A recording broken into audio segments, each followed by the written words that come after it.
மழையோட சம்பந்தப்பட்ட இந்த 10 சொற்களையும் லேர்ன் பண்ணிக்கொள்ளுங்க. First, drizzle. drizzle. உச்சரிப்பையும் பார்த்துக்கொள்ளுங்க, அதுல மீனிங்கையும் பார்த்துக்கொள்ளுங்க.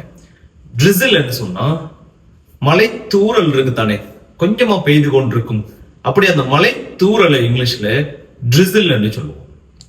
Second, downpour. downpour. downpour ன்னு சொன்னா திடீரென்று பெய்கிற கடுமையான மழையா இருக்கு. இந்த மழை அடிச்சு ஊத்துன்னு சொல்லுவோமே, திடீரென பெய்கிற கடுமையான மழையை டவுன்போர்னு சொல்லுவோம்.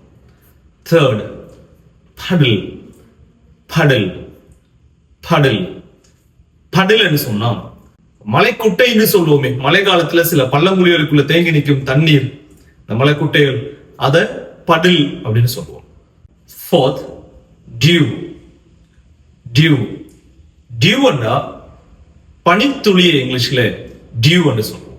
Fifth one, raindrop. raindrop.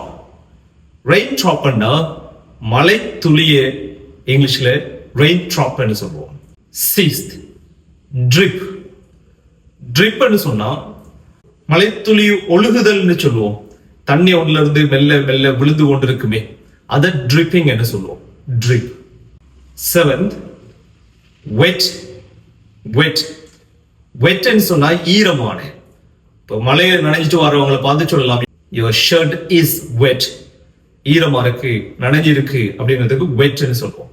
அதே இதுல drench ஒரு வேர்டும் இருக்கு, drench. drench ன்னு சொன்னா நீர்ல ஒரு ஆளை நனைக்கிறதுல யூஸ் பண்ணுவோம், அதிகமாக பேசிவ்ல யூஸ் பண்ணப்படும்.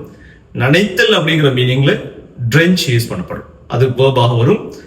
wet அநேகமாக adjective-ஆக வரும். Ninth one, mud.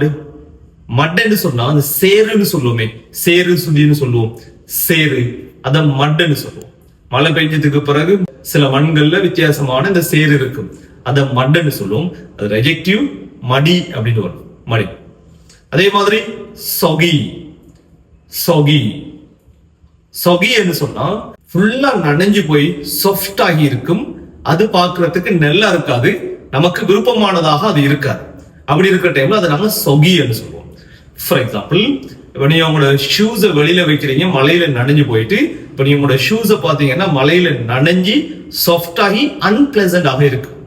இப்ப இதை வந்து நாங்க my shoes are soggy என்று சொல்றோம்.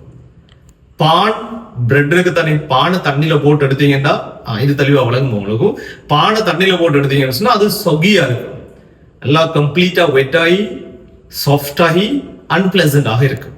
அப்படி இருக்கிறது சொகி என்று சொல்றோம்.